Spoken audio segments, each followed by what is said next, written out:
Good morning. It's almost Friday and it's almost Thanksgiving. My goodness. What are we going to do? Now, who did I miss in here? Shonda, good morning. Hey, Penny.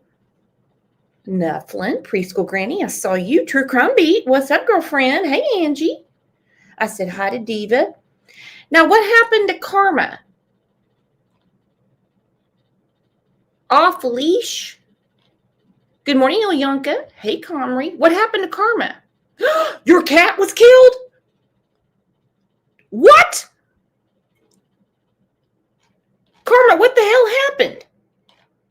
A dog got your cat?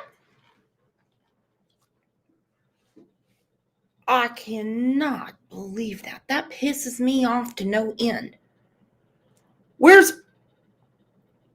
Call me after the show. I need to hear about this. This is horrible. Horrible. The neighbor's dog. Oh, boy. Yep. If people can't take care of animals and can't keep everyone safe, they shouldn't have them. Good morning, Tana. Yeah, this is horrible. Good morning, Kimberly, man. Well, that just pisses me off to no end. That's going to fuck up my whole Thursday. I'm so pissed about this. Well, what do you all know? What's good today? What's going on? While we're thinking about it, let's tell everyone hello. And then I want to talk about Gaelic girl. She's very ill. But first, let's tell everyone hello.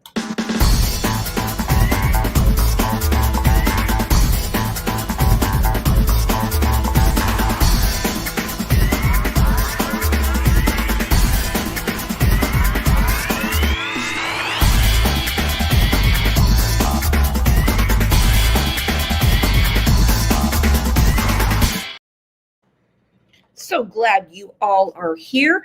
Rexy. I've been buying a lot of ornaments from Rexy's husband. Now, he's working on a video so you guys can all see it. But Rexy, can you shout from the other room and let Mike know I'm live right now so I can't answer him? But I will answer him after the show. Rexy, you can do it, Rexy. All right. Gaelic girl is very, very sick. I mean, very sick. I spoke to her this morning. She can barely breathe. Okay?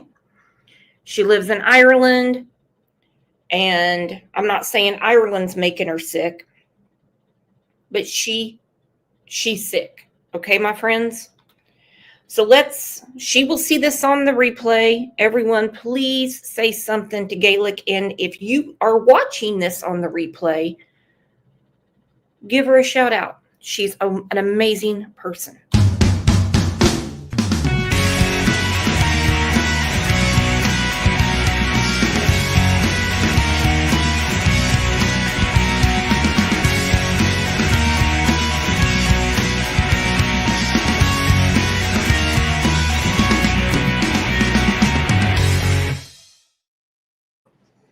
She's a trooper. She is a trooper. So what do you guys know about the Suzanne Simpson case? It's got domestic violence written all over it. Hell, I didn't need to hear that they arrested Brad Simpson. I already had it figured out. She's been missing since October 6th. Okay? Yes, as usual, I'm a little late to the punch. She was last seen Sunday, October 6, 2024. If you have any information or know the whereabouts of Suzanne Simpson, please contact law enforcement. Of course, not Dog the Bounty Hunter.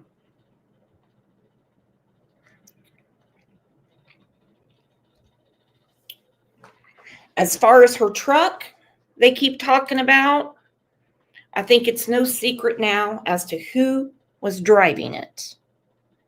Some people say it could be James Cotter. I'll get to him in a little bit, because at the very least, this dude is an accomplice. But it seems to me that Brad Simpson, her husband, did all the dirty work. There is a lot going on in this family. There is a lot going on with Brad Simpson's business. He's got a shady business. They knew that all arrows, and by the way, hats off to law enforcement. They weren't going to wait on a body to start that clock and go right after Brad. But you know how we've seen in other cases. They'll find something to put him behind bars. Well, that's what they got. Way to go, Brad. Brad Simpson faces federal charges of unlawful possession of a firearm not registered to him. He also asked James Cotter, Cotter, not Carter, to hide a gun for him. Let's go through the affidavit, okay? And then I'm going to talk about the timeline because law enforcement got a really good, tight timeline, okay? It's going to remind you a lot of the Jennifer Dulos case. Like we say in other cases with these damn mothers that kill their children, I'm like, what do they study each other's cases and say, well, that didn't work for her, so I'm going to do this time. Do these dudes do the same thing? Because it sounds so much like Jennifer Dulos. Okay. The arrest affidavit says that the couple was initially seen arguing at the Argyle in Alamo Heights. By the way, that's a very exclusive place to go. Oh, it says right there. It's an exclusive members-only club. According to the arrest report, later that evening, a neighbor heard the couple arguing and physically fighting outside their home. The neighbor states he heard 2 to 3 screams from a wooden, brushy area east of the house. Now then, what's really concerning about this is that it was no secret what was going on in the house, okay? You see, Suzanne told her banker back in August if she goes missing to go look in the lake. Their daughter told law enforcement she wasn't there, but she assumes it was a fit of rage from her father on her mother. Yes. Yes. But this affidavit will blow your mind. I'm going through all the other domestic violence cases. The only one he didn't take a page from was O.J. Simpson. He has a little bit of Scott Peterson in there with the cement, tarps, trash bags, like the Dulos case. It is sick.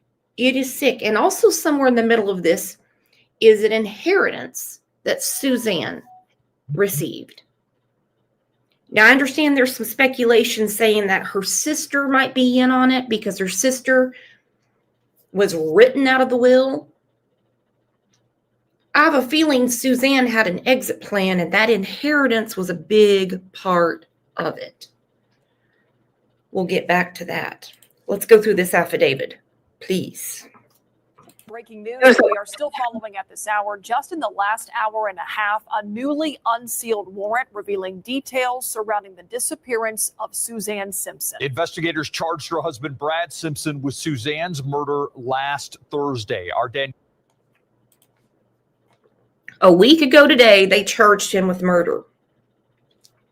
Makes me wonder about these missing children that just go poof in the night or poof in the afternoon. No shoes. No one knows what's going on.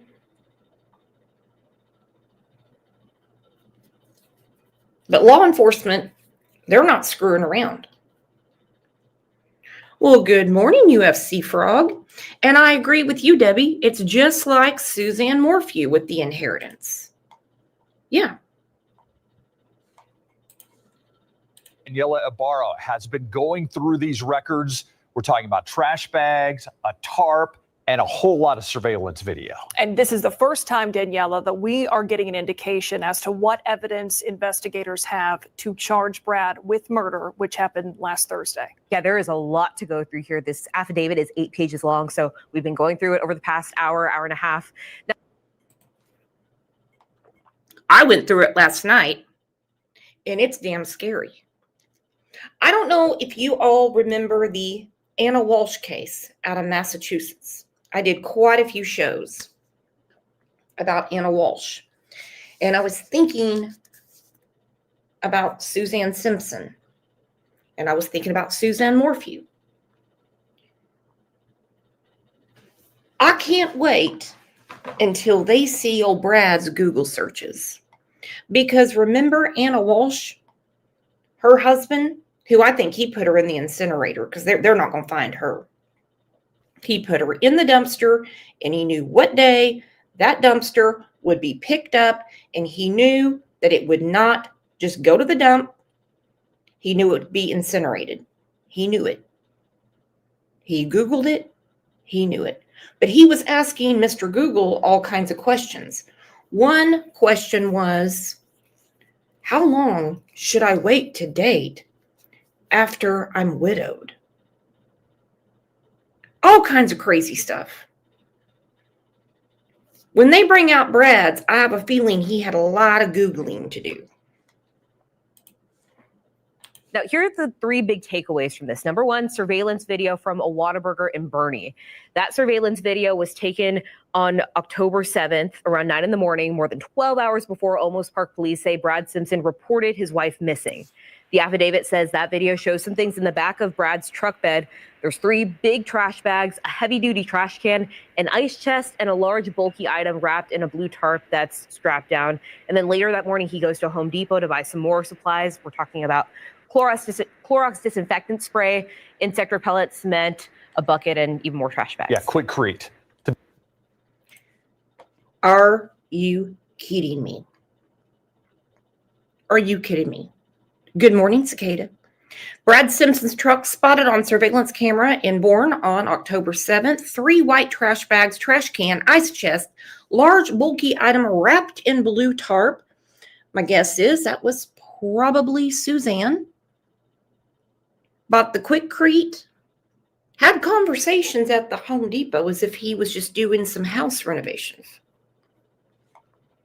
All the indicators are there. All of them. Clorox disinfectant spray, insect repellent, cement, a bucket, and even more trash bags. Yeah, quick Crete, to be specific, is what he bought for the cement that you're talking about. Yeah. And it's observed, the same things are observed in the back of his pickup from a different angle at that Home Depot in Bernie. Yeah, I don't recall from reading that, but Yes. Yeah. The same things are in the back. And he asks a complete stranger there In the parking lot. in the parking lot at Home Depot, where's the nearest Dump site. site? Yeah. That's dump. what he was looking for in that area. We also know that investigators have found a burn pit as well. What did they find there? yeah, they executed a search warrant at some property in Bandera. They went out there on October 9th to execute that search warrant. The day before, a Bandera County Sheriff's deputy contacted Simpson at the ranch, and they saw him standing in front of that pit. Now, the Rangers found a burned laptop and 3 cell phones in that pit, all belonging to Brad Simpson. An investigator says that's something criminals do to try to get rid of evidence. So that's pretty notable right there. Yeah. And they've been looking as well, combing a lot of different areas, their phones, their own devices. There was some information and some notes on Brad Simpson's phone that they found notable in this affidavit. Yeah, those were some notes that were written on October 8th, according to the records. Brad Simpson apologized for assaulting Suzanne twice, once in August of 2023, and then the other time, of course, October 6th, which is the last day that Suzanne was seen. Those notes, by the way, were written the day before DPS and the Kendall County Sheriffs arrested Brad Simpson. Yeah, it was also interesting that when they made that arrest, they were very clear about the fact he did not seem surprised and did not even. Of course, he wasn't surprised. He knew it was coming down. I would love to know about the phones. the notes titled This Next Life, Last Will and Testament. Apology to Suzanne for assaulting her in 2023 and 2024.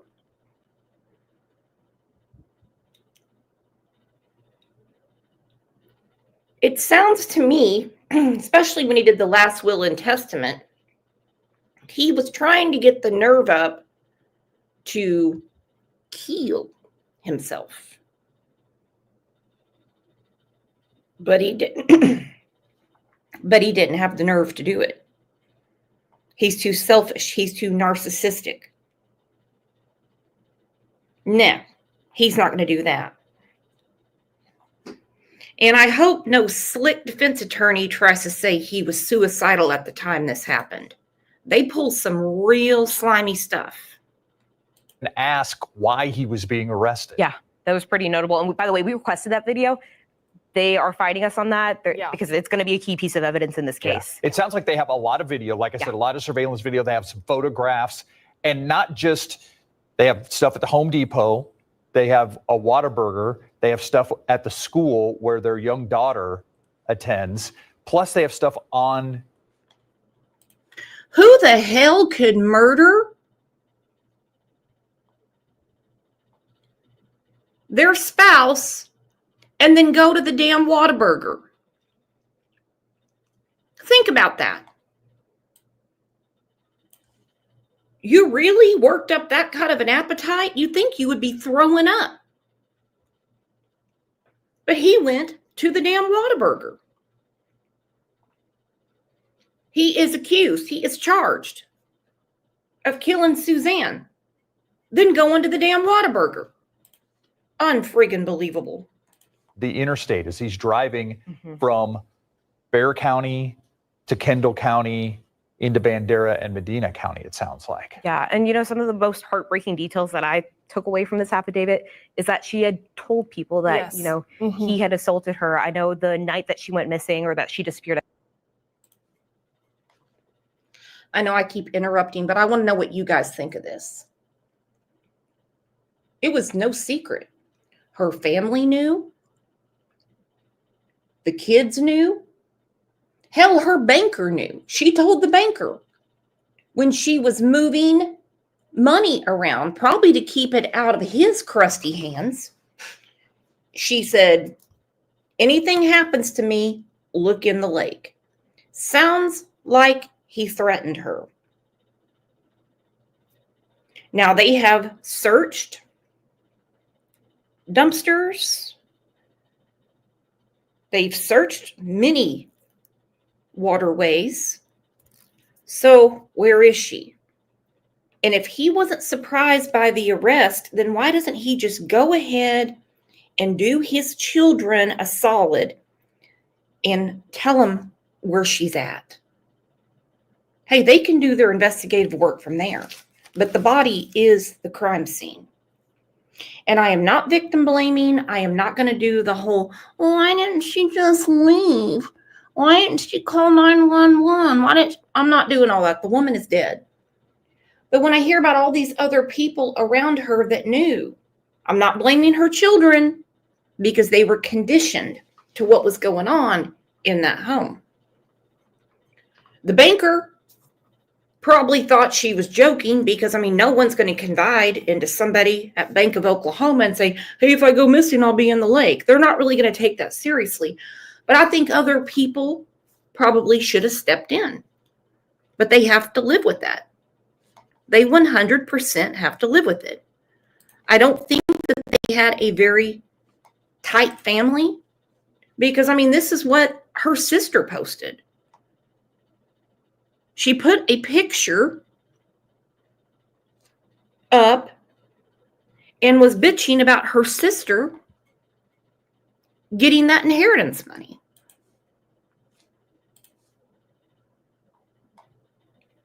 Now she's trying to play like she loves her sister so much. I should say on October 6th, she actually was going to a friend's house, and on the way to go see that friend, she made a call to her mom saying, hey, Mom, Brad assaulted me. He punched me. And then, of course, no one has seen her since. So they were that night, October 6th, they were at a party where, people saw them get into this argument. A neighbor at the Argyle, a private club in the Alamo Heights area. A neighbor then later on that night saw them get into a physical argument outside of their home. Yeah. He reports her missing on October 7th. But we have now learned in this affidavit that going back months before that, Suzanne Simpson actually made an outcry and told someone that if she were to go missing, where to look for her. Yeah, so she told a banker this, I think, like you mentioned, so a couple months ago, saying that, that she had been abused by Brad Simpson or assaulted, and that if she ever went missing, to look for her in a lake. Look for her in a lake. Yeah. Wow. Yeah. Clearly a woman who was fearing for her life, it seems like, with who she was confiding in. I mean, that was her personal banker that she told that. Yeah, and there were a couple other notable things that I found in this affidavit. You see that the investigators mentioned that Brad Simpson did a couple of things to basically try to hide his tracks. One of them was that he turned his phone on and off, which an FBI investigator said that's done to avoid detection. Like Barry Morphew. They couldn't detect his phone because he kept putting it in airplane mode. He was on the run, my friends. Tarps, trash bags, cement, decides he's going to write his last will and testament, but he got too scared to, check out early. So when they got into it in the backyard, October 6th,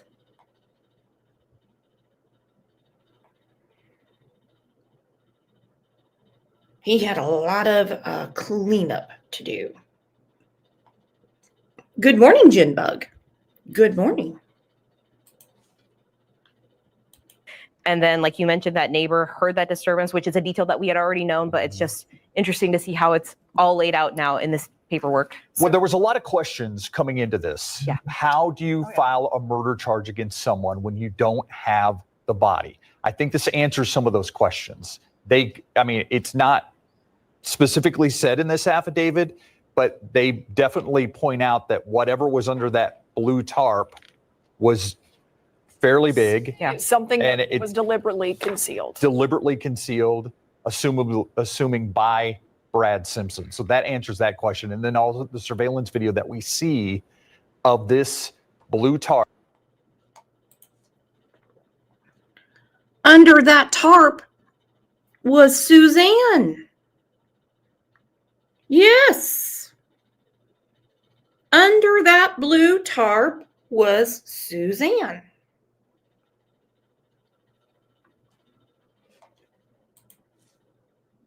Tarp big enough to cover a body in the back of his truck at several locations. Then all of a sudden it's not there anymore. Yeah, and the affidavit says there are no signs of Suzanne Simpson being alive. And it notes that they've talked to friends, family, coworkers, and they all said that she would never leave without her kids. Yeah. I mean, that's a huge part of this as well. And there are so many questions that have, some of which we seem to have a better answer of with this affidavit, but that's what we were all asking last Thursday, because Brad Simpson has been in jail for weeks, but it wasn't until last Thursday that he was actually charged with her disappearance, charged with murder. But we've learned something just in the last few minutes about the charge that he was originally arrested for family violence. What's changed with that? Yeah, so our courthouse reporter, Eric Hernandez, just texted me that those cases were dropped, and I'm looking at the court records right now.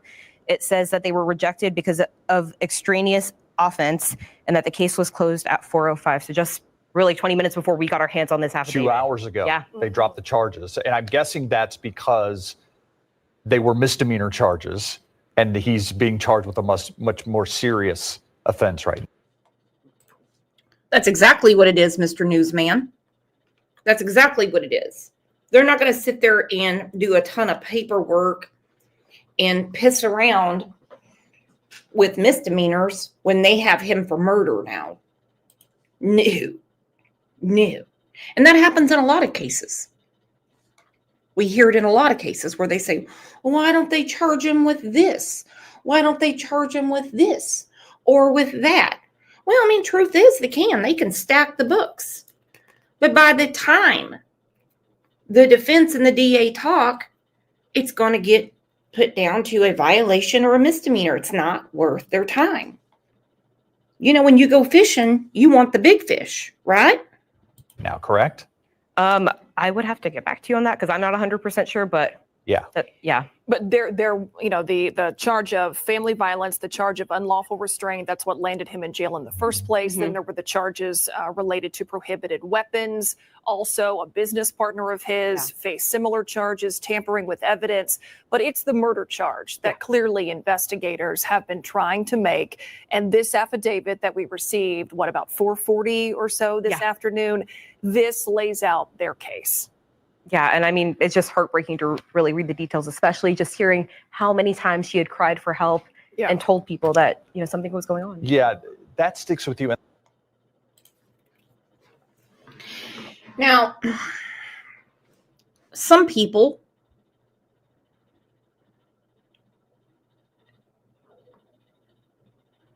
they cover bruises. They don't talk about what goes on at home. Like everyone is blindsided when something like this happens. But in this case, she reached out a lot to people. I mean, a lot. Now, I mean, it's kind of a dozen in one hand, half in the other. What were they supposed to do? She's a grown woman. If she is being abused, I mean, they would expect her as a grown woman, successful realtor, that she could take care of it herself. So it's not like they're going to go kidnap the woman and say, no, you're living with me until he's gone. I mean, I don't know what they should have done. I don't know. I mean, the police were called, but if she wasn't going to cooperate and do what they said or what they advised, then I can't really blame them. Times she had cried for help and told people that, something was going on. Yeah, that sticks with you. And the fact that investigators say they were surprised that Brad Simpson has showed no emotion. Yeah. When he was arrested, did not ask why he was being arrested and showed no emotion about where his wife was and what may have happened to her. Yeah, and I know earlier we had reported that Brad Simpson actually made some comments before a couple of weeks ago in family court, basically saying that he thought that Suzanne was in her happy place in Austin with some of her sorority sisters. So that's what some sources have told us. That's something he said during a court appearance. Obviously, I think we had gotten some information that at some point an attorney said, stop talking. During that court appearance, but now this obviously gives us a clearer picture where investigators are coming from. And there's a lot to follow in terms of the timeline here. We have all of that spelled out on our website, so you can backtrack and kind of get a better idea of how we went from October 6th, the last day Suzanne Simpson was seen, to this murder charge and the details that we know investigators say they have now. Yeah, we're going to continue to update it as the story unfolds. You can scan the QR code right there on your screen to follow along. Stay in the know. That's where we've got the latest timeline. Whew.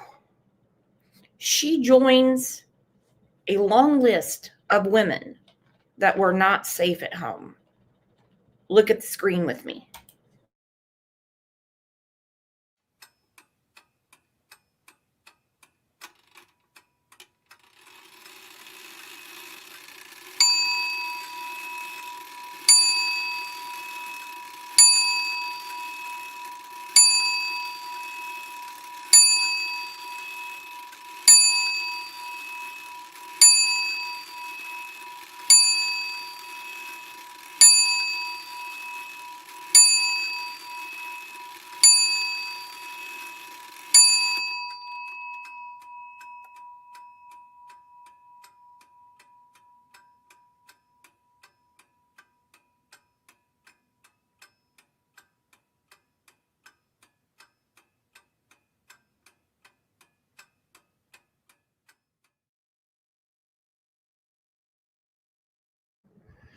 And Jorge.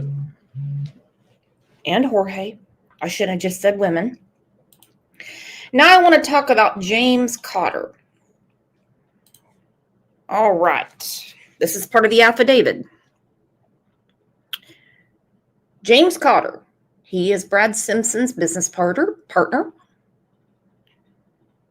On October 8th at 4:35 p.m.,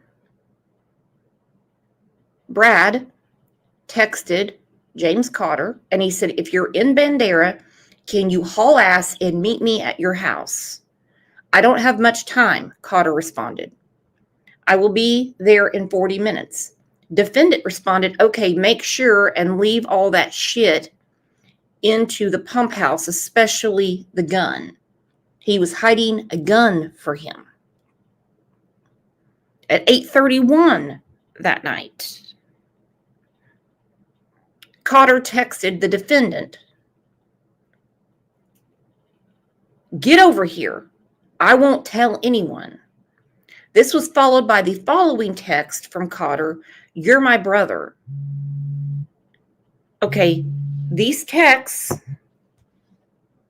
were sent prior to the defendant's arrest on the 9th. James Cotter is 100% an accomplice. While Brad Simpson's business partner had his bond reduced today. James Cotter was arrested a few weeks after Suzanne Simpson disappeared and is... Look at that freak.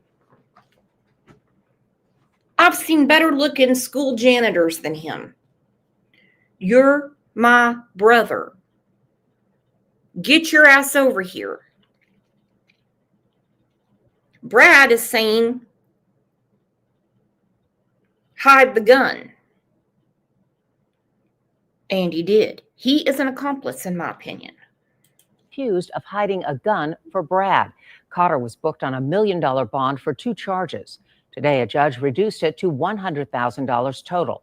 If Cotter is released, he will have to wear a GPS monitor and cannot possess firearms. We will continue following the latest developments in this case. We have a full timeline of the investigation into Suzanne Simpson's disappearance on KENS5.com. Let's look at the timeline. Please, it's on the screen. It's hard to see, so I got to pull it up over here. Sunday, October 6, 2024. On Sunday, the couple attended a party at the Argyle on Patterson Avenue before returning to their home, which they share with their 2 children. A neighbor told police that between 10:11 p.m. Sunday, he heard arguing outside his bedroom window that became louder and seemed closer to his window.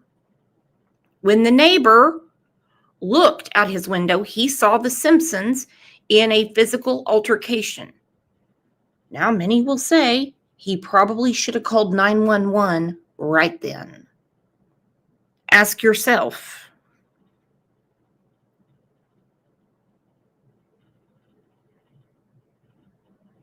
would you have called 911? I think I would have. So he sees an altercation. He said Suzanne Clark Simpson was trying to get away from Brad as he tried to pull her down. It appears Brad Simpson was clearly attempting to keep Miss Simpson from running away, the neighbor told authorities. Okay. The neighbor told authorities he last saw the couple walking westbound. The neighbor went outside to investigate, and a short time later, he heard 2 to 3 screams from a brushy area outside of his home.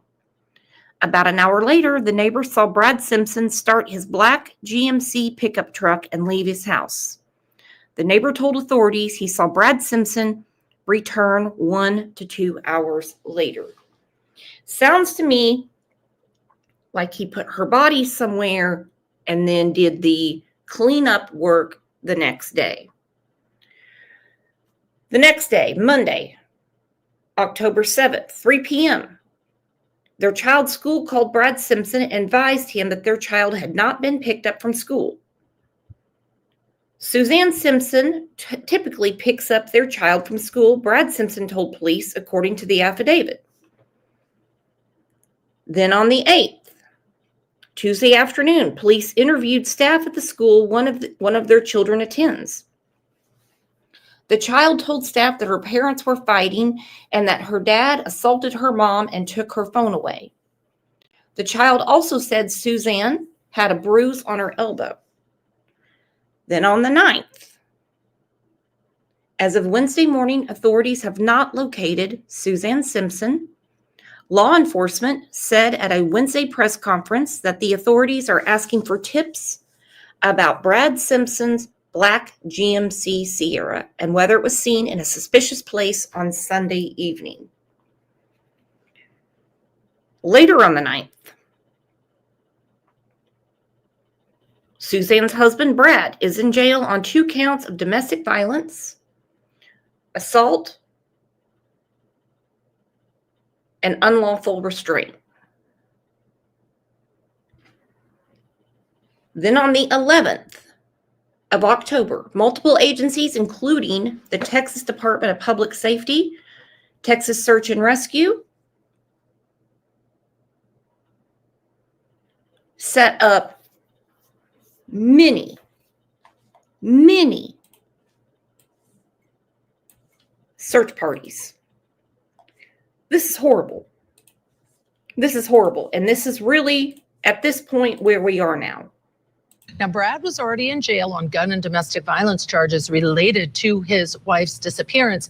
It's been a month now since the 51-year-old mother of 4 vanished near Trinity University in San Antonio. Authorities had not yet publicly revealed if Suzanne's body has been found, even after a multiple-day search of a local landfill last month. We're going to see what authorities have to tell us. Let's go in now for the start of today's press conference.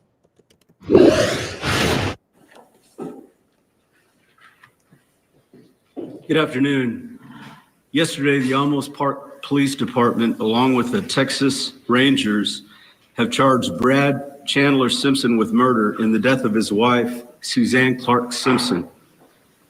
We realize that this doesn't bring closure to Suzanne's family, but we hope it will allow them to enter the next phase of their grieving process with more clarity. We'd like to thank Suzanne's family for their support and strength throughout this investigation. They are asking for respect of their privacy, especially for the minor children. There are also many agencies that have helped us in this investigation, and we offer them our sincerest gratitude. This thorough and tireless investigation has been conducted in efforts to find justice for Suzanne and her family. We want to recognize the Bexar County District Attorney Joe Gonzalez and his office for their advice and support with the complexities of this investigation. They now begin their work on the prosecution phase of this case.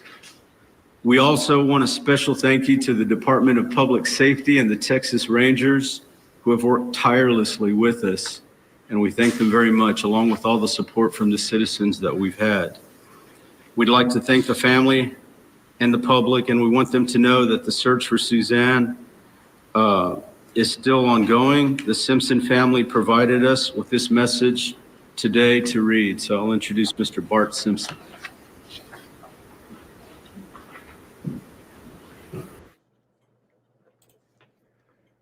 Is his name really Bart Simpson? Holy shit. I'd find a nickname. That's just me, though. Don't get me wrong. I love The Simpsons. I love that show. But, yeah, they just said Mr. Bart Simpson. Thank you, Chief. It's always important to do what is right, especially when it is most difficult. The situation is heartbreaking for us, but it brings some peace to our family, knowing that the authorities have gathered enough evidence to move forward with charges. This helps us come to terms with the reality that Suzanne is no longer with us, allowing us to continue the difficult process of grieving and focus on rebuilding our lives for the sake of the children and our extended family. We remain deeply appreciative of the Almas Park Police Department, the Texas Rangers, Texas DPS, and all existing law enforcement agencies involved, and their dedication and determination to help us find Suzanne. We're also incredibly grateful for the support of our amazing, loving community, and for everyone who has reached out, supported us, and kept us in their prayers. It is our sincere hope and prayer that Brad will find the compassion and courage to end his family's suffering by cooperating with the authorities, his wife. Thank you very much. Let me welcome our guests for this hour, criminal defense attorney Laura Uretzian and trial and family law attorney Michelle Thomas. And I really appreciate both of you being on with us.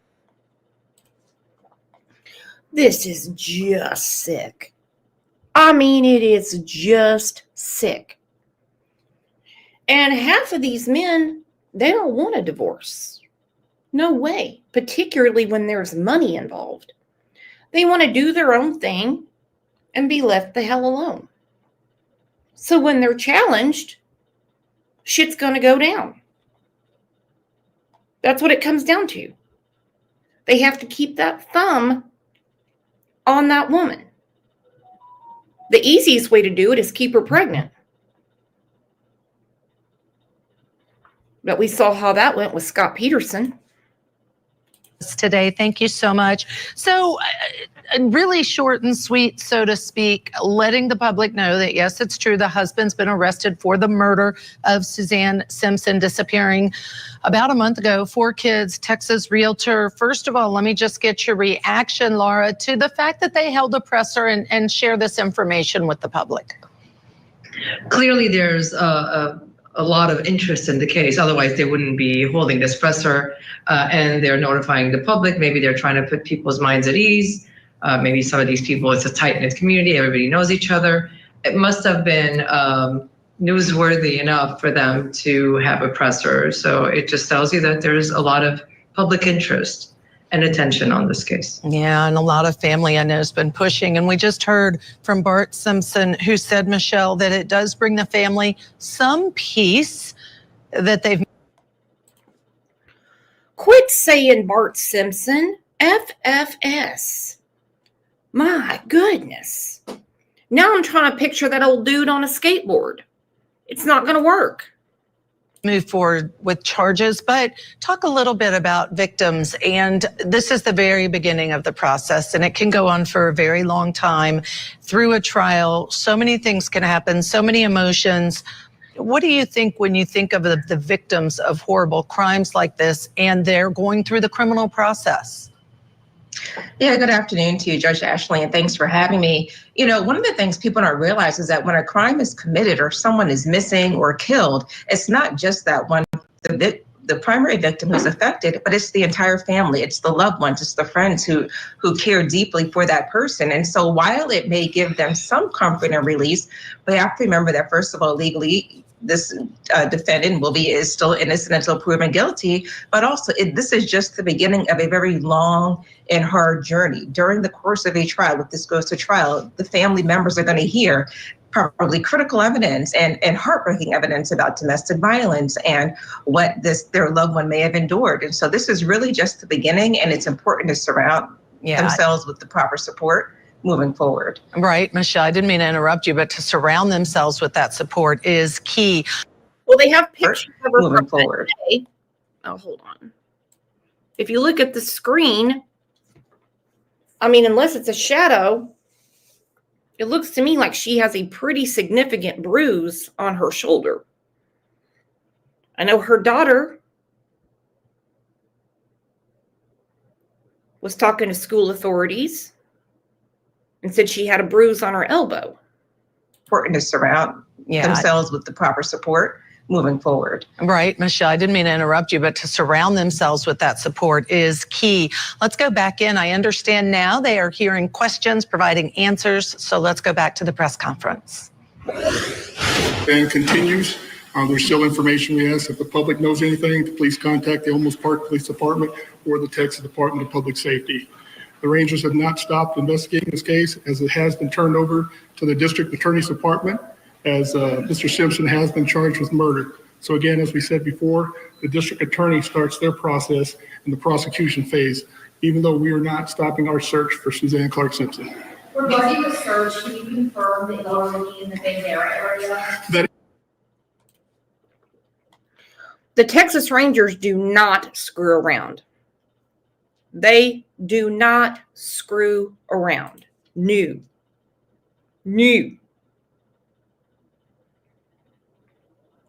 I remember the Athena string case.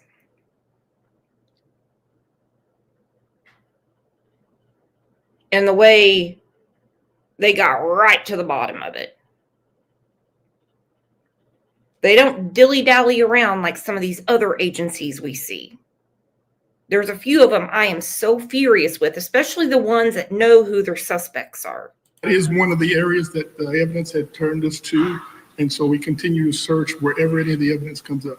I know yesterday you brought out Brad Simpson and questioned him. Is he cooperating now? I don't have the answer, but I do know that they did bring him in and did charge him with murder, and I don't have any comments on any statements he may have made. How is James Carter playing into this? Did he? Right now, I don't know.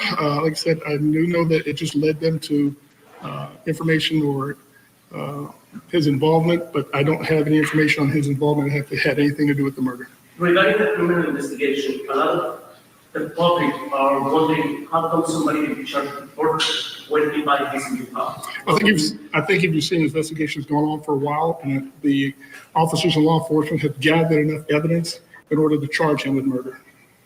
Do you know the decision behind sealing that arrest warrant? I don't. I can only believe that there's still possible evidence in there that they're still trying to either obtain or discover. What evidence do you guys have that you believe will help you guys convict Brad Simpson? I don't have that information. What kind of information did the public come forward with that would help your investigation? I don't have that either. I do know that some people had reached out to the Olmos Park PD and to the Rangers with some information, but I don't have any specific information from the public. Yes, Brad Simpson turned by several of his children. I got two. Is it going to be possible to Contact with his children? Sorry? Has Brad Simpson had contact with his children? Not that I know of. So I know we got several texts earlier this week asking for emails knowing that somebody was coming this Thursday and Brad Simpson was charged with murder on Thursday. Did you guys know that you were going to charge him with murder when, you were getting that heads up that we were going to get information on him? So I got that information just like everybody else. I think when they came up with enough evidence and information to take it to the DA's office, they did so this week, and that's why we're meeting today. Had it been earlier, then we probably would have had a press conference earlier. Is there anything you can tell us about warrants and technology? How long does it normally take to get the information from a phone? Or you guys released that picture of Brad's truck to us? Have you found anything on the GPS of that truck that helped? I don't have any information on that.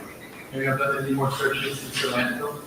I do know that they continue to search. I can't give you the areas, but yes, they have searched other locations. How confident are you all that you will find Suzanne's body? I know that they're not going to stop searching, so. So at this point, you're still accepting tips from the public for that search? Yeah, and we had put out the phone number information to the Olmos Park PD, so if anybody has any additional information, feel free to contact the department. They have gone through dumpsters, landfills, drained waterways. Now remember, Brad had dried concrete and his blood was actually in the truck. So at some point, either she fought back or he hurt himself. Is Brad Simpson asking for anything in exchange for cooperation? I have no information on that. So at this point of the investigation, so yo Gonzalo District Attorney's Officer Joe Gonzalo. So you're saying that the case is already in the hands of the DA, even when? So he's going to start. They're going to start working on their part of the prosecution. So once he was charged with murder, that information is presented to the DA. So they begin their part of the investigation and the prosecution phase. Even when there's an investigation going on, still. As we still search for Suzanne and anything comes up, like so we don't just stop the investigation once we hit the DA's office if any additional information comes up. But as of right now, he's been charged and the DA's taken their part in the process. How rare is it to charge someone with murder without having a body? I wouldn't. What does it take to do that? Enough information for the DA to take it. Are there nonprofits still involved in the search? Not that I know of. I like how he's explaining. I like how he's explaining things to the media. He goes, listen, it was enough information for the DA to take.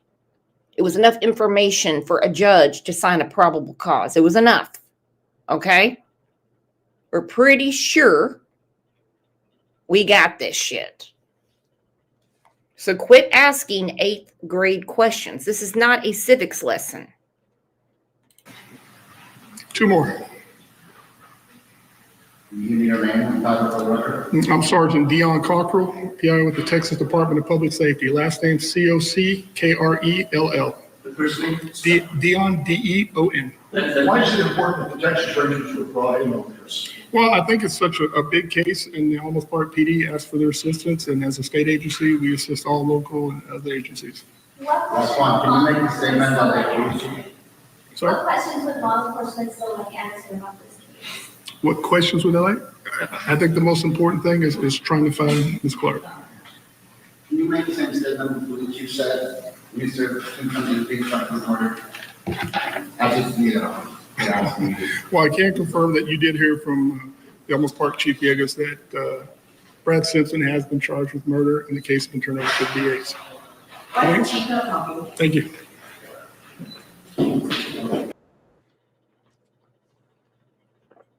Woo. Woo. I mean, if that's not enough for him, then what are you going to do? Because this affidavit is beyond telling. Cement, tarp, trash bags, buckets. And her children are grade school to, I mean, there's one in college. They're sort of spread out. By the way, if you are new here, please put a 1 in the chat. I see some new names and can't wait to get to know you. There's even more information coming out. Now, this is from a local channel, News 4 in San Antonio. Right.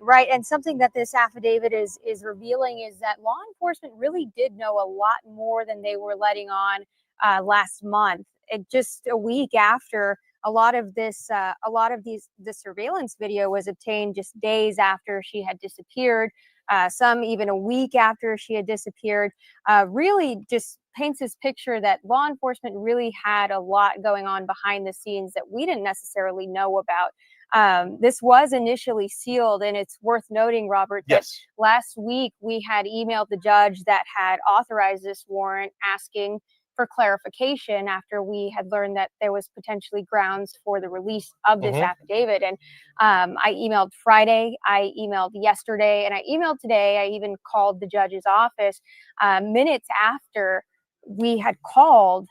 The warrant was unsealed. Sure. So it appears as if perhaps maybe the authority for sealing the warrant perhaps didn't exist initially. Perhaps. Well, we're going to spend the next 15 to 20 minutes walking you, the viewers, through the key points of this timeline, as Jordan, you were referring to. And I would just put out there, I would posit that what you're going to see is the surveillance video really painting the picture at about 5 or 6 key locations, an HEB in Ole Miss,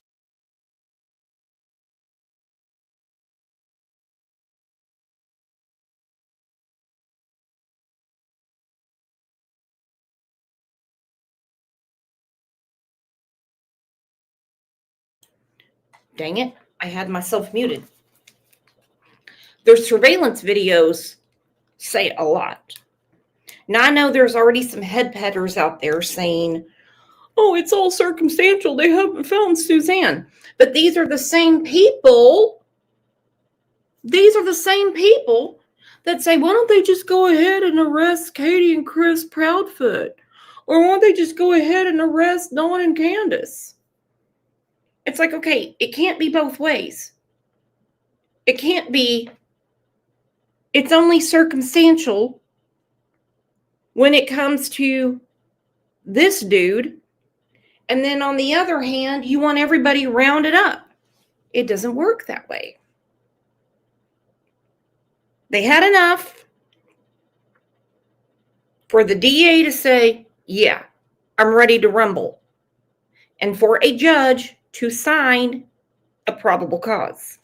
Park, the school where he dropped off his 5-year-old daughter, a Whataburger, a Home Depot, a dump site or a waste facility in Kendall County in Bernie, and a gas station in Bernie, combined with interviews along the way that really let us know, according to law enforcement, what Brad Simpson was up to.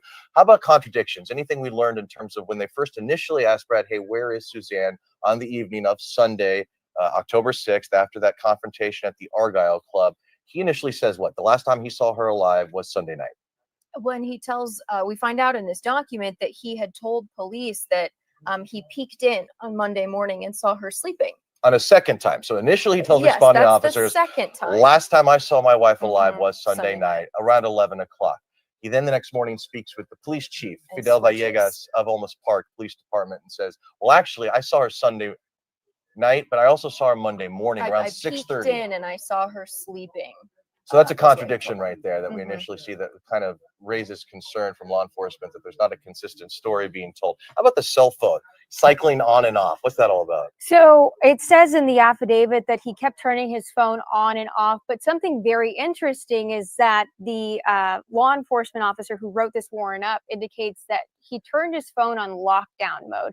Now, having sent this to a few individuals in law enforcement as well as in the legal world, they had to Google what that was as well. But apparently it's a feature on an iPhone that prohibits certain applications from being downloaded, essentially makes it so that your phone is a lot harder to be attacked. Yeah. Well, be attacked by any sort of tracking. But a feature of that is that it doesn't necessarily track your whereabouts. Something that we've learned from, true crime podcasts and things like this is just because your phone is off or on airplane mode doesn't mean that it's stopped tracking you or stopped collecting data about your whereabouts. And so this lockdown mode, I believe the investigator notes that it's rare to see that an individual would actively put their phone in this. Yes. So it says, in a manner rarely seen. Right, in a manner rarely seen, referred to as lockdown mode. FBI forensic examiners define lockdown mode as a shutdown of a cell phone done by a person who wants to avoid detection. So this is more than simply turning your phone on and off. And Jordan or Mariah, either one of you can take this. Another early contradiction was what happened to Suzanne's cell phone. And we learn a lot more about that in here. So we actually find out at 9:15 p.m., Suzanne Simpson called a family friend, says, I'm coming over to your house. This is after the fight at the Argyle. Yes.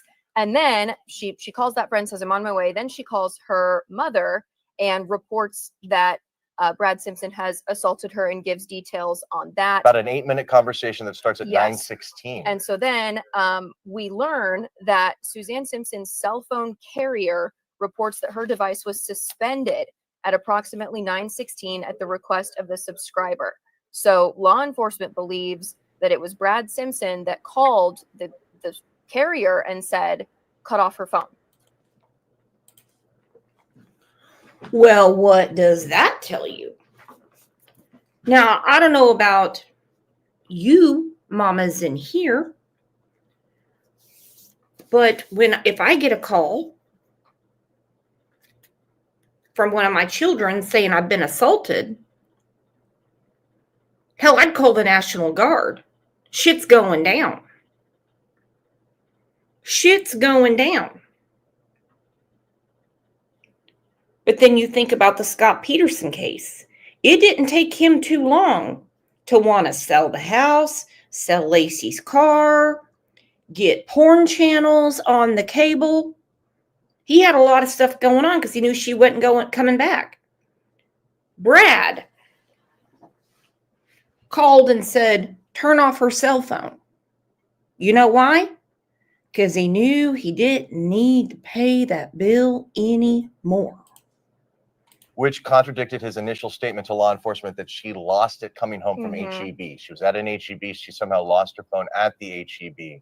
And somehow she's making calls to her mom after that. Right. Well, And sometimes on Wi-Fi, like you can still do that stuff, especially with iPhones. And then we find out also that her phone was popping up at home at their house at about 10:22 as well. So she had gone to that friend's house. She had come back, and that is when I think things escalated further. because the family has the Find My iPhone feature. The Yes. children, the siblings, and the parents use it to locate Right. each other. They contact the 20-year-old daughter of the family and say, hey, Mhm. when was the last time you see the Find My iPhone feature with your mom, Suzanne?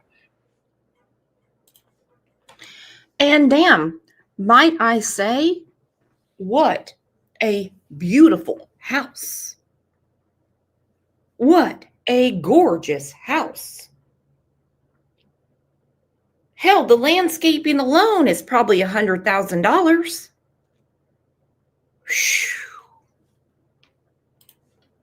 She says, I believe it was around 10:22 on Sunday night. She took a screenshot of it, shared it with investigators, and said, this was the last time my mom's phone was active at her house at 10:22 on Sunday night. That's right. And so something that we also learned from this affidavit is the, I guess, the levels of control that Brad Simpson apparently Came to light through interviews with family and people who had been in contact via cell Right. phone.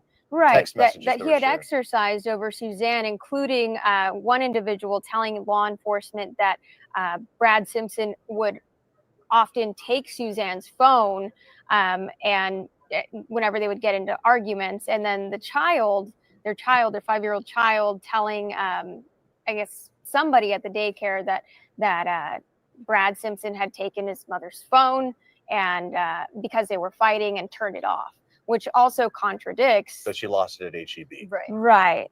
And also, I believe friends had told law enforcement that this was a common theme, that she lost her phone. She'd have to tell her children that she lost her phone, and when in fact Brad had taken it from her. Right. And something that is just very eerie, and it's a pattern that I've seen across various cases that. By the way, taking a phone from someone, and I don't mean children. I don't mean say, give me your phone. We're eating dinner. You've been on that phone too long. I don't mean your children. Taking a phone from a grown adult, whether you're paying for the bitch or not, and I mean the phone, not Suzanne, is a crime. Yep. It 100% is. It unfortunately result in death that deal with domestic violence. It's that friends and close ones, loved ones of these individuals often tell police, they said, if I go missing, it was this person, or if I disappear, look here. And in the affidavit, we see that an individual that I believe handled Suzanne's finances had told investigators, Her personal banker. right, that Suzanne told her that if she ever disappears, to look in a lake. What a heartbreaking thing to even anticipate. Right. And to share with a banker who you wouldn't typically, I feel like, share things like that with. Right. But I do also, something that I see a lot of in the comments is, where were the neighbors? Where were people in the community? The friends knew. But what you see a lot of in this affidavit is that they came forward with information. A lot of this case is built upon the testimony and information provided by close friends and family of Suzanne Simpson.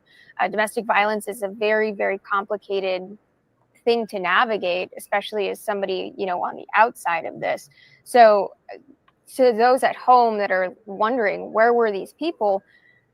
They were there, and she confided in them, and they provided her with resources and help. In fact, Jordan or Mariah, correct me if I'm wrong, but this is the first time we confirmed that Brad was in fact not the first person to report her missing.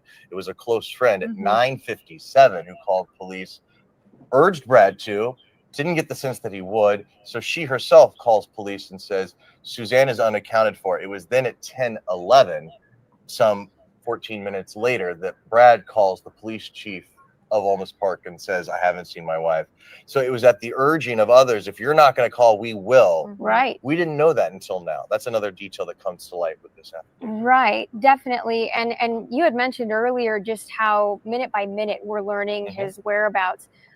Something that stood out to me was the use of flock security cameras. These have become so popular amongst private companies, HOAs, and even law enforcement uses them. So they're basically license plate readers. These cameras were able to detect Brad's license plate at various locations. That's how I believe they learned that he was at the Home Depot. Brad paid cash at the Home Depot. What did he buy? How about we walk everybody through the I feel like we're getting a little ahead of ourselves. So we'll start with around 11 o'clock on Sunday night. That is the last time that neighbor witnesses the fight in front of the Simpson household, the attempt by Brad to restrain his wife. They then get out of view of the neighbor, but that is when he sees a physical altercation. That's what initially leads to his arrest on domestic violence charges.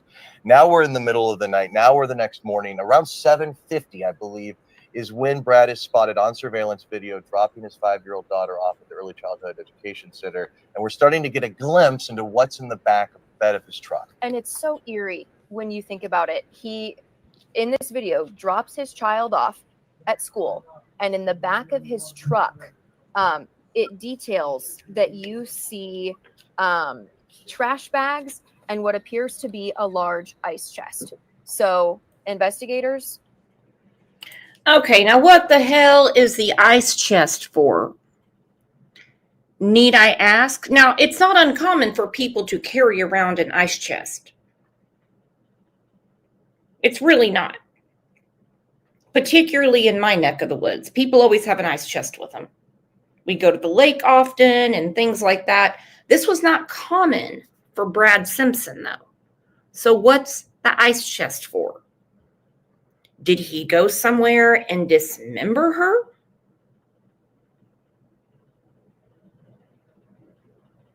We know about the cement. We know about the tarp, and they said a large object was under it. And think about this. When he drops his child off, their mama is in the back of the truck. I mean, think about Chris Watts when Cece and Bella were still alive. Their mom's in the front dead. Think about the Powell case. Susan Powell. He kills Susan, tells the kids we're going camping when it's snowing. And the kids are like, yeah, but she never came back with us. I still don't know why in that area, why they didn't charge Josh Powell and put his ass in jail. Had they have done that, considering what Charlie said, the kids would be alive. Susan would still be dead, but the kids would be alive.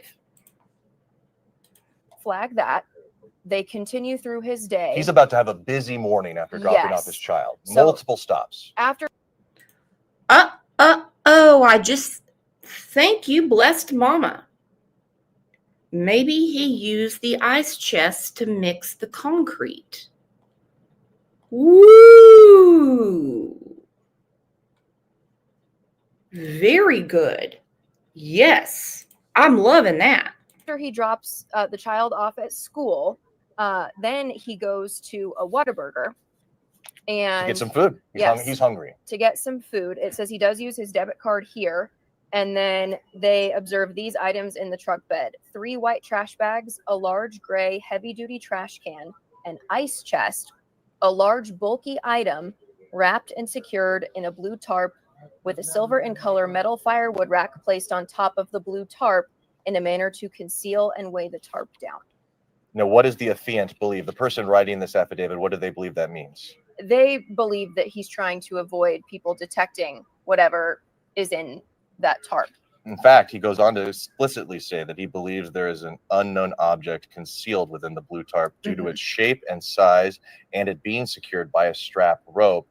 In the person writing this opinion, training and experience in past investigations, he is aware that criminals will commonly conceal, transport, or disguise their victims in a manner described above to purposefully avoid detection by law enforcement. So that is seen in the surveillance video where he pays by debit card at Whataburger. And he doesn't stop there. Where does he go he keeps going. Yeah. So Jenny's asking what are the new developments. Jenny, and for those just tuning in, we are currently going through the timeline. So Suzanne disappears October 6th in the late hours of the evening after being witnessed in a confrontation with her husband by a neighbor. That's the last time she's seen alive. We're now Monday morning. Hours later, he has just dropped off their child at school, making a stop at Whataburger to get some food, pays with a debit card, and in the back of the truck, we're starting to see the evolution of the contents at the back of his truck. What was it at the Whataburger at this point? What have we seen? So at the Whataburger, so at the school, backing up, at the school, they see that there are trash bags and an ice chest. I believe they probably got a better view through cameras at the Whataburger, knowing that there is a firewood rack holding down a tarp. At that point is when the investigator says, from his experience or their experience, you can say that in this method, usually criminals would be trying to hide their victim because of what they're seeing in his truck at Whataburger. That's 9:12 a.m. a Whataburger in Bernie, Kendall County. Then fast forward about 30 to 40 minutes. He's still in Bernie. Now he's at a Home Depot. Yes. And he purchases 2 bags of cement, an orange Home Depot construction bucket, a box of 32-count heavy-duty trash bags, a 30-ounce Clorox disinfectant spray, and insect repellent. Now he's going to come into contact with a complete stranger who law enforcement manages to track down. Seen in surveillance video in the... Okay. Bless Mama has another one for us. I think it would be hard for him to put her body in the trash cans with concrete already in it. So she said, in my opinion, I think he put her in the trash can, mixed the crete in the ice chest, and dumped it in. Yeah. That sounds way more plausible than some of the other things I've been reading. What a scum bucket he is. In the parking lot, Brad Simpson walks up to a man and starts a conversation. Well, police want to know, who is this man he's talking to and what are they talking about? What do we find out when they track down that man, that stranger? They say Brad Simpson randomly comes up to him and asks what? for instructions or directions rather to the nearest dump site. And that is in Kendall County. Shortly after purchasing all these things, mind you, which he paid for with cash. And they found the receipt. They found a receipt. And right. And they found the receipt, and that's how they were able to find out what he had purchased. And then not only this, we've mentioned that the phone use was very key. He needs directions, but he doesn't want to use his phone for those directions. Right. And so he turns his cell phone off, I believe. And it says, though, that guy, that random guy he walks up to, he says, can I use your cell phone to pull up the directions to the dump, to the site, so that I can dump off these belongings? Yeah, right? So he doesn't want his phone to be tracked looking up directions to a dump site. Right. So he asks the stranger, can I use your phone for these directions? So that's yet another attempt. But he uses his debit card to buy the food at a Whataburger in Kendall County, which would be hard to explain if they were to track that, but maybe they would want to look at his cash records and his debit card transactions. At that point, he wasn't fully thinking it through. So he goes to the dump site. They find some businesses nearby that have surveillance cameras. Right. And it shows even more about this, what are the contents of the truck bed. Jordan, if you want to. Yeah, absolutely. So after he visits this dump site in Kendall County, he pulls up to a gas station. And then in that surveillance video, he does use a debit card to get gas, and then purchased water with cash. So he pays for gas with the card, but water in cash. And then at that point, the white trash bags are now missing from the truck, but the blue tarp, the firewood rack, and the trash can are still there. And then it says, this is interesting to me, it says defendant changed footwear from black sandals into dark colored cowboy style boots. It's now 11:15 a.m. at this gas station in Kendall County. This is it's in Bernie. He's already visited the Kendall County solid waste site. And this is, so he goes from the Whataburger to the Home Depot to the Kendall County solid waste site. And now he's at this gas station. It's 11:15 a.m. A solid 2.5 hours have elapsed since he dropped off his child at school. He's been busy, and he's been tracked pretty much every step of the way. Yes. And if you want to read through this with us, we have a redacted version of this on our website if you're wanting to see all of this for yourself as well. I'm a visual person. I would want to be reading through this with us as well. So if you're his defense attorney right now, it doesn't look great. I mean, these aren't the activities of a normal Monday morning, especially the Monday morning after your wife went missing. That's interesting that you mentioned that.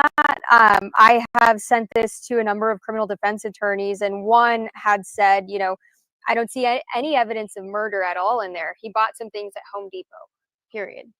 And to me, that struck me as interesting from that perspective, from the legal or criminal defense perspective. Beyond a reasonable doubt, what will a jury be able to hear? What will they be able to, weigh and consider? Right. I mean, we're on YouTube right now. We're reading an arrest warrant affidavit. It doesn't look great. I mean, it's not ideal for your client to have had these activities on camera, to be seen doing all of this. But you're saying a defense attorney looks at this and says, well, why are you charging him with murder? Where's the body? Where's the murder weapon? What's the murder that took place here? Right. And something that we see is that there's obviously no evidence. They say that there's no evidence of Suzanne being alive since her disappearance was first reported, but other individuals have said just because there's no evidence, absence of evidence is not evidence of absence. Mm-hmm. Well, I guess we're growing our crew here. Yami Virgen joining us now on the set as this discussion unfolds. Yeah. You get a chance to look over the arrest warrant affidavit or the fact that it's been unsealed. What are your takeaways? What's your reaction after reading all this? My takeaway also after working the phones, that's why I'm late. This is a clear message to the defense attorney on the part of law enforcement that we are serious. Your case is in trouble right now. You better talk. And you better cut a deal now, because these kids deserve to know where their mother is. I don't think anyone that's working the case, any law enforcement agents, believe that Suzanne is out there alive. I mean, just everything. Even when you look at in the notes where he has the last will and testament, where he's talking about also what he did to her. I think it's very damning. And we haven't actually mentioned that yet. Yeah. They found on his phone a reference to a previous 2023 event where he had abused her. So let's keep going through the timeline so that we can. So we've established that he goes to the Kendall County waste site. He then goes to the gas station, but the data on his truck shows another path that he continues towards Bandera and Medina County, continuing that cycle of shutting his phone off, shutting it back on, turning it back on, cycling on and off to try to avoid detection or the ability to download, collect data from his cell phone, as it were. But that they saw, once again, more surveillance video that shows now the blue tarp is gone. Now that rack, what was it referred to? The rack was repositioned. The firewood. Firewood rack has been repositioned in the back of the truck. So all of this, all the contents of the back of his truck is getting bigger and then getting smaller, getting repositioned. This is now 1:15 in the afternoon on Monday. So this hours have gone by at this point. They say that he was in Medina in Bandera County for only 13 minutes. So he's headed to Kendall County. He's in Kendall County and he's in Bandera County for only 13 minutes before heading back. The town of Medina in Bandera County. That's where I was confused, right? Correct. That's straight. You're right. Okay. But there's also a part when they're talking about at some point, I know you guys are going through the timeline. I'm just thinking in my head from everything I read and all the conversations I've had in the last hour, there's a part when they're talking about how concerned they were when they arrived and there was a fire pit. Have you guys talked about the fire pit? Not yet. Okay, let's get One thing really to quick those before we things. get to that, because this is kind of eerie. We mentioned how he dropped off the 5-year-old daughter at Howard at 7:50 in the morning. Well, he's picked back up on surveillance video at Howard at 3:27. They get a look inside the back of his truck, and now they see, like I said, the blue tarp is gone, the metal firewood rack is gone, but the bed does have that ice chest and a large gray heavy-duty trash can, both visible inside the back of the truck. Do we not have enough evidence by now? OMG. And I see some people are dropping off. Maybe they're a little bored or something with this, but I want to hear all the evidence they have right now. Picking up his 5-year-old daughter. Mm-hmm. Potentially after maybe disposing of his wife's body. That is the extremely conscience shocking part, because before he goes and picks up his child from the early childhood center, they say that they obtained surveillance video that shows that the blue tarp is no longer visible and the firewood rack is now repositioned. But then at 3:27, that's when the blue tarp is gone and the metal firewood rack is also gone. That's so, at Howard. That's the video we're looking right now. Right. From our shopper. Then 4 o'clock, 4:07, he's at Bubble Bath car wash. Right. Time for a car wash. Yeah, there's splashes of cement in the back of the car. Yes. There's a thing of Clorox. He's cleaning. He's seen in the video, I believe, cleaning the front, the driver's side of the vehicle. Rear left He's passenger seen side. cleaning the rear side. There were splashes of blood there. There was also splashes of blood and splashes of cement. Dried cement splashes were later located in the rear passenger compartment of the vehicle, included in the truck bed. 30-ounce Clorox bottle located within the rear passenger compartment. Truck bed contained only the ice chest with no other items that were observed in previous surveillance videos. I mean, it's again, he's still presumed innocent until he's found guilty, but this doesn't look good. It does not look good. Definitely. And you know what they put on there again, I mean, between all the things that were picked up, the shutting down off the phone, and we had talked about this last week.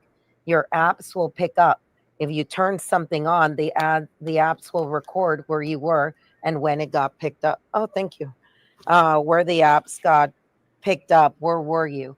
I know that, like I said, you guys are going through the timeline, but this to me, just reading it, it's just so damning. All right, so it is damning. Jordan, Yami, Mariah, any of you can take this. 3 days later, the 9th of October, law enforcement goes out to that property in Bandera County. That's where they find the ground level burn pit. That's the property that his father used to own and was recently sold. We believe it was sold to someone within the family.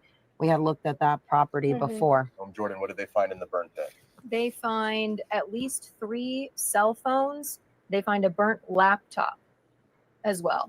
So lots of burned devices in this pit. And they believe that at least 3 of them belonged to Brad Simpson. And what does his training and experience tell the person writing this affidavit? That criminals often engage in destruction of evidence in an effort to impair or hinder a criminal investigation. And he was, in fact, on top of the domestic violence charges, he was also charged with evidence tampering. So that Right.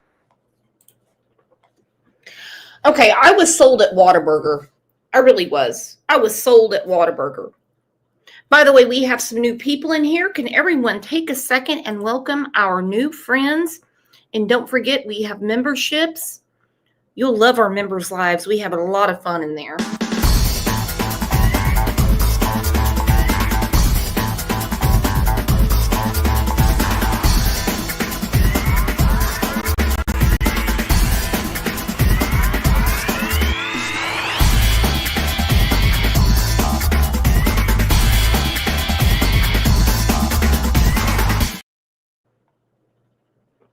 Welcome, welcome. We have a few new people in here. Good, good. I'm glad that people are here. Oh, look at that. Angelique said, I love this channel. Well, girl, we love you being here. We love it. Get comfy. We're live every day at 9 a.m. Central Time. would be an example in the eyes of law enforcement of tampering with evidence. And I will be interested to see 3 phones is a lot. I have 2 phones because of the work that we do, but 3 phones. I would be interested to know what all those phones were for. So page 7, if you want to read this, Mariah, the very Sure. top, they get the warrant for Brad Simpson's cell phone. What do they find on the cell phone? Right. So they have 2 notes within that cell phone that say, or one was titled "This Next Life" and the other was titled last will and testament, apologizing for physically assaulting Suzanne Simpson one time in August of 2023 and again on the previous Sunday night, which was the 6th of October. The fight at the Argonne. That's when he killed her. All right. In my opinion, he was making these notes because he planned to go kill himself. That's what I think. But he didn't have the nerve. No. He can beat up on Suzanne. He can kill Suzanne. He can do horrible things in front of his children to their mother. But when it comes to his precious life, no way. No way. And that's what those notes, in my opinion, were about. Right, right. And so these notes were created on October 8th, which was after the alleged assault of Suzanne Simpson and prior to his arrest by the Texas Rangers on the 9th. And something the affidavit also notes is that Brad Simpson was not surprised by his arrest. Yeah, didn't even ask. Right. He did not even ask, why am I being arrested? Or, what is the purpose of this questioning? It was just complete lack of surprise. Something that also comes up is during this timeline on the 10th, that Brad Simpson is texting his business partner, James Cotter, who was released from jail last week. Had his bond lowered the same day the murder charge came. Right, exactly. And oddly enough, when we were outside, we were there for hours just waiting for him to come out of the South Tower like most criminal defendants normally do. And we were informed that, no, he was released to the custody of the Texas Rangers and taken home. Escorted out of the view of the media. Out of the view of the media. Now, to me, I don't believe in coincidences, and you never really hear that. So you're implying maybe there was a little bit of special treatment going on. Oh, absolutely. And it makes you wonder what was that special treatment in exchange for. I mean, we have to understand also that this affidavit was supposed to be sealed. So it wasn't unsealed until today after repeated emails to the judge that had signed off on the warrant. Jordan, Mariah earlier referenced Suzanne's personal banker. Can we talk a Yes. little bit more about what she revealed? So we're getting into the part now of the affidavit where they're listing out all of the people that they've talked to in this investigation. And so they bring up Suzanne's personal banker. And apparently Suzanne told this person that Brad would commonly take her phone away. And then it says that the person advised the investigator that Suzanne Simpson said to tell the kids that she had lost her phone when really he had taken it from her, and told the banker, the personal banker, Suzanne Simpson, advised them that if she went missing to look for her in a lake. Right. Which is we talked about this a little bit earlier, but that is a huge thing to share with a personal banker or that's a very concerning thing. Right. And so when investigators served an additional search warrant on October 23rd at their home, they located black trash bags, a gray heavy-duty trash can, the metal firewood rack, and only 28 of the 32 total trash bags were still in the box. This is the Simpson household. Right, right. So they had only located one bag of Quikrete, and it makes you wonder, where did the rest of the stuff go? Where were those other trash bags? What are the whereabouts of the contents of these things? And it also sheds light on why investigators were searching that landfill. A lot of people had wondered, why are they searching this landfill? Well, it turns out it's because they got a tip from somebody who had spoken with Brad Simpson and asked for the nearest landfill. A lot of these locations were very intentionally searched after receiving information that perhaps he had disposed of his wife's body there. Yeah. Well, there's not enough water in the lake, so I'm sure he had to get creative if he, in fact, killed his wife. I mean, all of these things that they have here, it's great, evidence, but they still need him to talk. I mean, somebody wants to sit there and read it, you can read it. I mean, it's all on there. Who writes a will? Who writes a will? And the next chapter, you know, and then saying that I shouldn't have gotten mad at her, but then he's driving around town picking up stuff. You know, I mean, we've seen this before. Most people that are watching this right now, I mean, they're going to read this and they're going to come up to the same conclusion, but without evidence that really points him out with that body, it's going to be difficult. That's why we again said we were so surprised when Joe Gonzalez did this. I mean, I have been following a case for 15 years of missing baby Gabriel. We have recordings of the mother. We have recordings of family members saying she killed the child, and they have yet to take her to trial. So why this case? There are also several references in the affidavit to Brad's demeanor, especially when he was approached by law enforcement and told that he was being placed under arrest. I believe they said he had no reaction, was not surprised. Answered some questions about that alleged assault that took place in the front yard that was witnessed by the neighbor, but then asked for a lawyer when the conversation continued. The implication being that if someone comes up to you and says, hey, you're being placed under arrest, while your wife is missing, that maybe you'll put up a little bit of a fight and say, well, what do you mean? Why am I being placed under arrest? Well, and my question for you all, with the last will and testament that they found on the phone, to you, does that signal that he might have been planning to take his own life? Absolutely. I think he was. And that's, if you keep reading, that's the reason why, you know, they called. Ooh, they read my mind.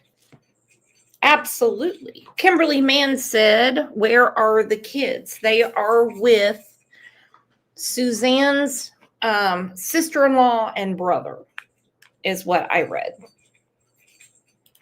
But it's over for Brad. Brad, it's done. It's done. It's over. They have stockpiled evidence against you. Why don't you just go ahead and tell them where Suzanne is? Why don't you go ahead and tell everybody what Cotter's involvement was? He hid a gun for you. I don't believe a gun was used because the neighbor would have heard that. This sounds more personal. This sounds like he strangled her. Like he had just had it. This is their final fight. She inherited all this money. She's not letting him have any of it. You know, she makes most of the money in the house. I mean, you know, you name it. But asking Cotter to hide a gun tells me he knew way more. Up in Bandera and asked law enforcement there to go check on him. Well, he was sitting around a campfire. I thought that they had arrested him on his way back from Kendall County, or in Kendall County. We have put in an open records request with DPS and with the Kendall County Sheriff's Office for any body-worn camera.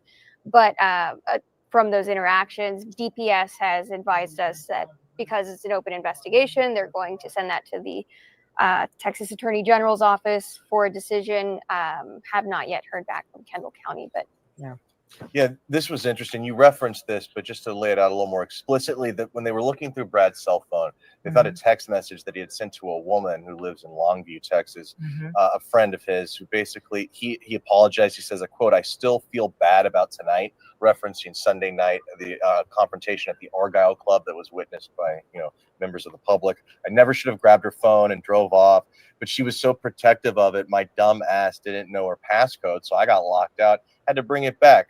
I really have no interest in looking through her phone and anybody else's. These devices are the devil." So then they reach out to that woman who received this text message, asked for her take on all this. She says, well, she tells the Texas Rangers she was aware that Brad would track. No, Suzanne Simpson told this friend that Suzanne was aware that Brad would track her and that Brad was, quote, extremely jealous. Right. So it's just painting the picture, part of the stew that's kind of coming together. And you have to wonder, you get into an argument, you go through all of that, and then she went to the person that's quoted on there as being a family friend, whom, according to LinkedIn, works at Frost Bank, and she went to his home. So if you're already in a fight, you know what I mean? She gets back to the house. There was a part on there that talks about a hole in the wall that the housekeeper indentation at the base of yeah, the stairwell. Yes, that wasn't there before. So you got to wonder what happened when she finally came home. The locking of the device, I mean, it's just so much. There is so much there. And So- turning off her device before she was even home. Mhm. That was Right. part of the timeline that we didn't know before Yes. that. While she was out at that friend's house, that's when he had her phone shut off. Yeah. Too. Yeah, and her daughter is saying, we're on the family. This is where my mom's last location was. Oh yes, I share my location with my partner. I share my location with my family. Mhm. That's something that I share just out of an abundance of caution. But at the same time, it comes in handy for things like this. I mean, even when Brad Deactivated had it. deactivated her cell service, I mean, there's still ways to make phone calls that get connected to the internet. It's just really disheartening. A lot of people were getting a lot of questions about the lake. The lake piece comes from Suzanne. So according to the arrest affidavit, Suzanne had told her In her August of banker. 24, this was a conversation. If I ever go missing, look for me in a lake. Right. And so people are asking, were any bodies of water searched? And to my knowledge, I don't think any were. But something that Yami had noted is that the bodies of water have very low levels here. Right now, yeah. And not only that, the truck GPS data doesn't really align with having visited a body of water. So what they make note of is that Brad is on this path to Kendall County. He's in Medina for 13 minutes, and then he makes a beeline back to Kendall County. So, if I'm a betting woman, if I'm a betting woman and I'm in Vegas, I'm going to bet he did this. I'm not settled on premeditation yet because it seems like it was a heat of the moment situation. But yeah, he did this. I would say that more than likely we're going to have to look in and around Bandera and in Medina. But we do have to say, I mean, the water is not high enough right now to keep a body down that long. And the amount of cement that he would have used with one bag, I don't think would have been enough to keep a body down in a body of water. But it would be enough if you wanted to keep something hidden in the body of water. So what items have yet to be found that haven't been found that belong to Suzanne? Yeah. Well, in fact, to that end, at the very end, so what does this all add up to? The conclusion that the person who wrote this arrest warrant affidavit says they submit probable cause to believe that Brad Simpson intentionally and knowingly caused the death of Suzanne Clark Simpson on or about Sunday, October 6th, 2024, in Olmus Park, Bexar County, Texas. The facts in this affidavit come from my personal observations, my training and experience, and information obtained from other officers. This affidavit is intended to show that there is sufficient probable cause for the requested warrant and does not set forth all my knowledge about this matter, implying that there's more out there. Right. So I just got this message from a longtime law enforcement officer. It says this is all circumstantial evidence. I'm not sure how they got this warrant signed for murder. The warrant clearly shows that it was an abusive marriage, but I don't see how this warrant shows evidence of a murder being committed. Am I missing something? Why would you need bags of cement if you are dumping a body at a waste site? In other words, these same conclusions that are being reached by defense attorneys saying, I just don't see it. You have There's a story. more. You can tell a story, but you almost kind of have to pick what story you're telling. And as we've seen over the course of the last few weeks, law enforcement's being very selective in what the public can see or what we can see with it. They had all of this days ago when we were asking questions. I'm sure they have more based on the questions. And you make a great point. I mean, there's a lot of holes that can be poked. I'm just going to say, from an appearances standpoint, standing by a flaming pile of cell phones the day after my wife went missing and a law enforcement agent walks up to me, not a great look. I might start being a little nervous. Might get some butterflies, if someone comes up to me and says, "Hey, what are you doing?" Right. I'm just burning my cell phones. Can a guy live? I mean, is that normal? I mean, I don't know. No, Robert, it is Exactly. not. It is not normal. But how far can they go?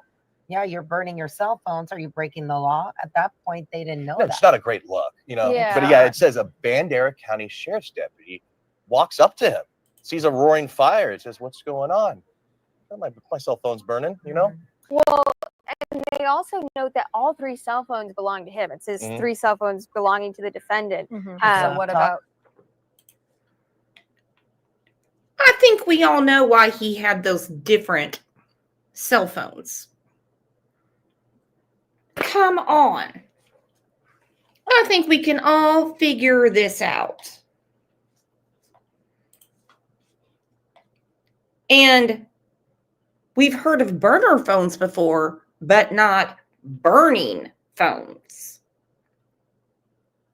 Well, he thought he was slick, didn't he? And What the about laptop. And a laptop. Right. What about her phone? And it makes you wonder, what about her phone? So, you know, in terms of tampering with evidence, is it truly tampering if they're his devices? Like you said, you know, can't a man just burn his cell phones? And I know it sounds ridiculous, but I mean, you have to take into account other cases. For example, like in the Andreen McDonald case, her husband was charged with her murder, but was ultimately convicted of manslaughter, the lesser charge.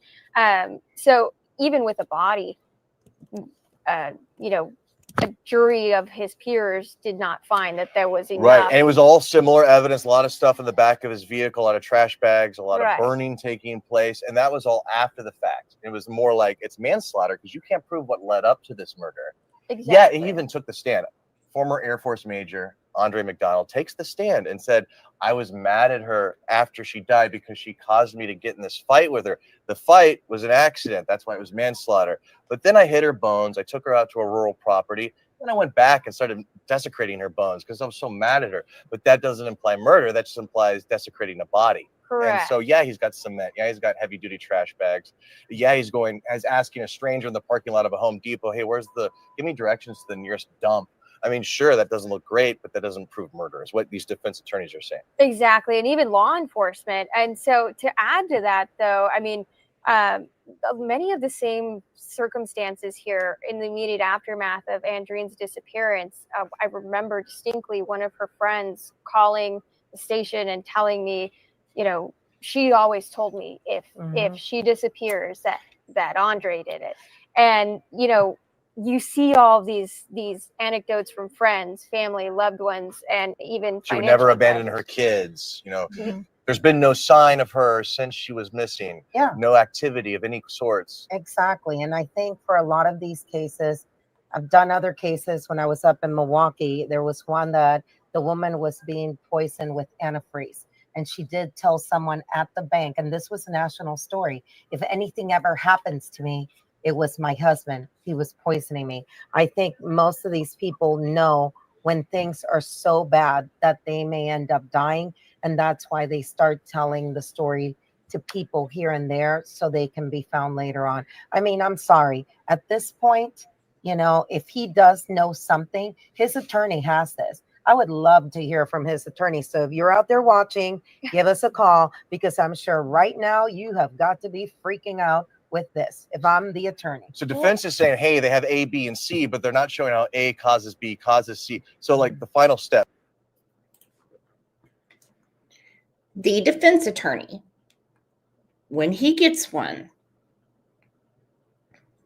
is going to go off on these notes. Last will and testament. In my next life. He's going to go off on those. And he is going to say that when this horrific murder happened, he is going to say that Brad was suicidal and not in his right mind. They always throw that shit at the wall to see if it sticks. Truth is, with everything he did to cover it up, in my opinion, it's not going to work. Now, let me ask you all this.